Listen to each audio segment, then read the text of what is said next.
মধ্যপ্রাচ্য সংঘাতের মাঝেই জ্বালানি তেল রপ্তানিকারক দেশগুলোর জোট ওপেক এবং ওপেক প্লাস থেকে বেরিয়ে যাওয়ার ঘোষণা দিয়েছে সংযুক্ত আরব আমিরাত।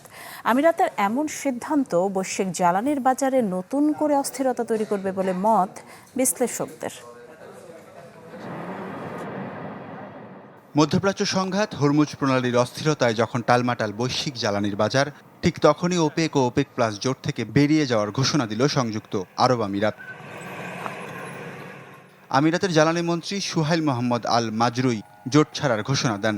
উৎপাদন নীতিমালার বর্তমান ও ভবিষ্যৎ দিক বিবেচনা করেই এই নীতিগত সিদ্ধান্ত বলে জানান তিনি। দেশটির এমন সিদ্ধান্ত সৌদি আরব নেতৃত্বাধীন বৈশ্বিক তেল উৎপাদক জোটের জন্য বড় ধাক্কা হিসেবে বিবেচনা করা হচ্ছে। বিশ্লেষকরা বলছেন, আমিরাতের এই সিদ্ধান্ত দুর্বল করে তুলবে ওপেকের অভ্যন্তরীণ ঐক্য। বিগত দিনে জোটের অন্যতম উৎপাদন সক্ষমতা সম্পন্ন দেশ ছিল আমিরাত। এমন সিদ্ধান্ত দীর্ঘমেয়াদে বৈশ্বিক বাজারকে আরও অস্থির করে তোলার শঙ্কা রয়েছে।